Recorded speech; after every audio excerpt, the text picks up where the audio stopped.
சாலைகளில் கால்நடைகள் சுற்றித் திரிவதை தடுக்க தமிழக அரசு மேய்ச்சல் நிலம் மற்றும் நவீன மாட்டுத் தொழுவம் அமைத்து தர வேண்டும் என்று தமிழ்நாடு கால்நடை விவசாயிகள் முன்னேற்ற சங்கம் சார்பில் கோரிக்கை விடுக்கப்பட்டுள்ளது.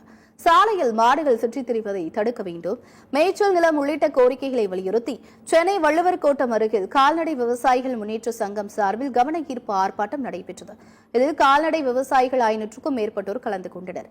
பின்னர் செய்தியாளர்களை சந்தித்த அச்சங்கத்தின் மாநில தலைவர் சாந்தகுமார் தமிழகத்தில் உள்ள அனைத்து பகுதிகளிலும் மாட்டுத் தொழுவம் கொண்டுவர வேண்டும் என கேட்டுக் கொண்டார். காலியாக இருக்கின்ற மேய்ச்சல் நிலங்களை கணக்கெடுத்து மாட்டுக்கு தேவையான இடங்களை வழங்க வேண்டும் என்று கோரிக்கை விடுத்துள்ளனர். தேவை என்ன அப்படின்னாக்கா மேய்ச்சல் நிலமும் நவீன மாட்டுத் தொழுவம் தான் முக்கியமான கோரிக்கை. பெருநகர சென்னை மாநகராட்சியில் நவீன மாட்டுத் தொழுவம் கொடுத்துருக்காங்க.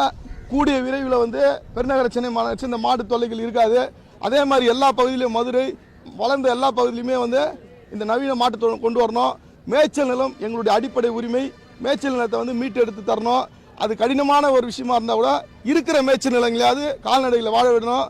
இந்த பிரபஞ்சத்தில் எல்லா உயிரினம் வாழ்வதற்கு உரிமை உண்டு. தமிழ்நாடு அரசு எங்களுடைய கோரிக்கையை நிறைவேற்றி மேய்ச்சல் நிலமும் நவீன மாட்டுத் தொழுவமும் அமைத்து இத்தனை பேருடைய வாழ்வாதாரத்தை காக்க வேண்டும் என்று பத்திரிகையின் வாயிலாக கேட்டுக்கிறோம்.